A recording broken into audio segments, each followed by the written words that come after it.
안녕하십니까. 세상을 읽어주는 남자 이상훈입니다. 오늘은 파운드리의 승부수가 되고 있는 패키징에 대해서 말씀드리겠습니다. 모든 AI 칩이 TSMC로 몰리고 있습니다. 안 그래도 엔비디아, AMD, 애플 등 메이저 팹리스가 죄다 TSMC로 몰리는 판국에 인텔마저 자신의 최고 CPU라는 15세대 CPU 에로레이크의 모든 다이를 TSMC에 맡기기로 했습니다.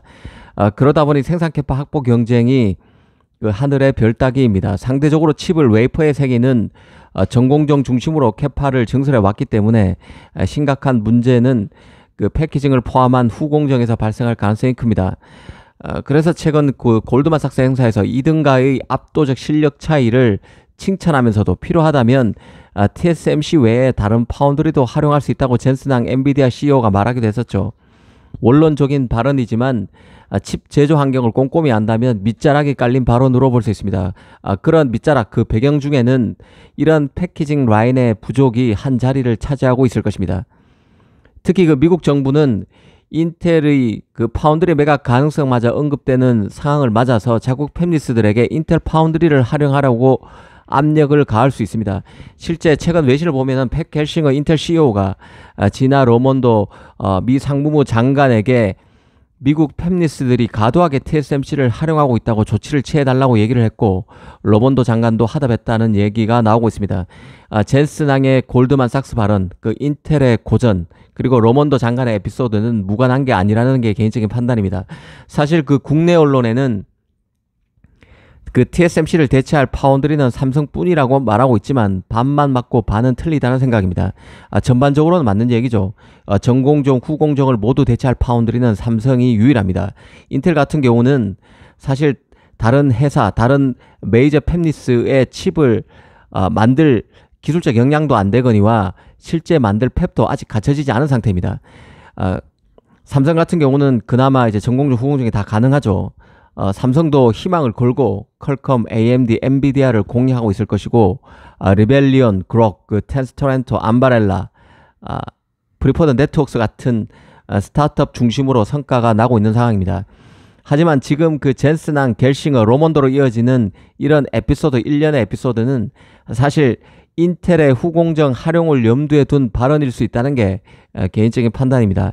올 상반기 인텔은 엔비디아 칩이 새겨진 TSMC 웨이퍼를 소량 납품받아서 패키징했다는 식으로 인텔 임원이 언론 매체에 흘린 적이 있는데요. 대만에서도 관련 보도가 나온 적이 있습니다. 일부 물량이 인텔로 실제 갔을 수 있다는 생각인데요. 그 인텔은 현재 2나노 개발은 포기하고 1.8나노에 집중한다는 보관을 밝혔습니다. 그래서 조만간 나오게 되는 인텔의 에로레이크의 가장 선단 노드는 인텔 2공정이 아니라 TSMC의 3나노로 바뀐 상태입니다. 인텔은 그 2나노 개발은 포기하면서도 후공정은 그래도 자신의 팹에서 이루어진다는 점을 강조하고 있는데요. 전공정은 아직 기술적으로 딸리지만 후공정은 자신이 있다는 선언과도 같은 내용입니다. 일전에 그 TSMC 웨이 저자 CEO가 실제 컨퍼런스 콜을 통해서 파운드리 2.0 개념을 들고 나왔었는데요. ASE, 스필 같은 그 외주 패키징 업체에 지금은 물량을 주고 있는데 이를 보다 더 많이 내주와 내부로 돌리기 위해서 패키징 시장을 놓치지 않겠다는 TSMC 큰 그림이 담긴 개념입니다. 그리고 한편으로는 이미 인텔과 같은 경쟁사들이 본격적으로 제기하고 있는 TSMC 독과점 비판을 비켜가기 위한 의도도 녹아 있다고 합니다. 사실 그 TSMC의 칩온 웨이폰 서브스트레이트 기술은 10년 전 그 세미콘 타이완 행사에서 선보인 이후에 매년 연평균 60% 이상 성장할 만큼 고속으로 크고 있는 사업입니다. 그만큼 TSMC로서도 기술력이 축적되어 있다고 볼 수 있는데요. 대만 매체 커먼웰스 매거진에는 이 패키징 기술을 피자 제작 방식에 비유해서 설명을 한 적이 있는데요.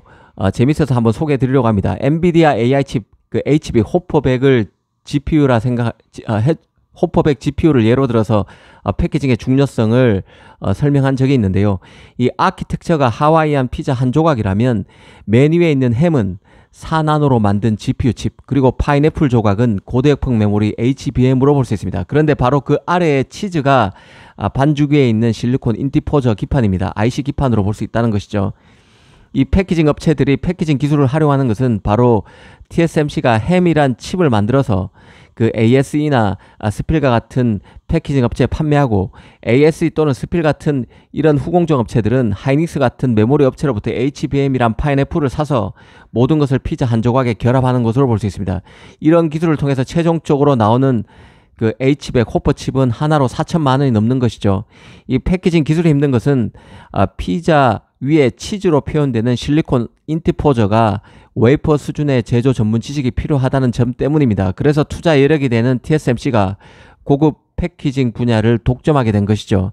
사실 그 반도체 패키징 부분은 그 AI 칩이 뜨면서 완전히 만개한 상황입니다. 이전에도 선단 노드 개발과 적용에 따른 칩 성능 개선이 더뎌지면서 패키징의 중요성이 본격적으로 부각되기 시작했는데요. AI 칩 제조로 패키징이 도약적으로 성장한 측면이 있습니다. 엔비디아 칩 제조 과정에서 가장 위험스러운 지점, 병목이 발생할 가능성이 가장 큰 취약한 지점이 바로 패키징입니다. 일전에도 칩온 웨이폰 서브스트레이트의 생산 능력에 의해서 칩 공급이 제한됐던 게 바로 호퍼 GPU였었죠.